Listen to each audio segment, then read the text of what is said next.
નમસ્તે મિત્રો, દિશા સંબંધિત પ્રશ્નો ભાગ બીજો આપણે અહીંયા જોઈએ, જેમાં પ્રશ્ન બીજો, એક વ્યક્તિ ઉત્તર તરફ 10 કિલોમીટર મુસાફરી કરે છે, ત્યાંથી 12 કિલોમીટર પૂર્વ તરફ જાય છે, ત્યાંથી 12 કિલોમીટર પશ્ચિમ તરફ જાય છે, ત્યાંથી 18 કિલોમીટર દક્ષિણ તરફ જાય છે, તો તે પોતાના પ્રારંભિક બિંદુથી કેટલા કિલોમીટર દૂર હશે? તો એની આપણે અહીંયા સમજૂતી જોઈએ. અહીંયા જોઈશું કે સૌ પ્રથમ આપણે અહીંયા દિશાઓ છે તે અહીંયા લખી લેવી પડશે. ત્યારબાદ તેનું પ્રારંભિક બિંદુ છે તે જોઈએ, એ છે. હવે પ્રારંભિક બિંદુથી 10 કિલોમીટર મુસાફરી કરે છે અને તે ક્યાંથી? તો કે ઉત્તર તરફ.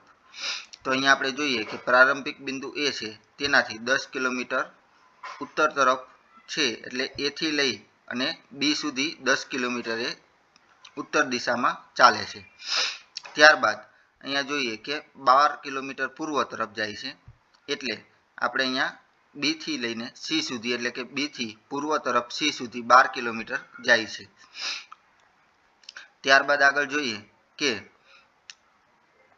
સી બિંદુથી પાછો તે પશ્ચિમ તરફ 12 કિલોમીટર જાય છે, એટલે 12 કિલોમીટર બી થી સી સુધી અને સી થી બી સુધી જાય, એટલે એ અંતર છે એ તમારે શૂન્ય થઈ જશે.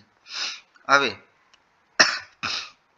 આગળ જોઈએ તો ત્યારબાદ કીધું છે કે ત્યાંથી અહીંયા બી બિંદુ પર પાછો પહોંચે, ત્યાંથી તે દક્ષિણ દિશા તરફ, એટલે કે બી થી ડી બિંદુ સુધી એ 18 કિલોમીટર ચાલે છે.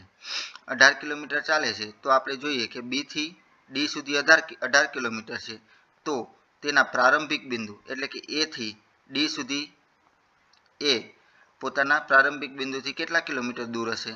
તો આપણે અહીંયા બી થી એ સુધીનું અંતર 10 કિલોમીટર અને ત્યાંથી આગળ જોઈએ પ્રારંભિક બિંદુ, તો કે આપણે અહીંયા 8 કિલોમીટર આપણને પ્રારંભિક બિંદુથી મળશે.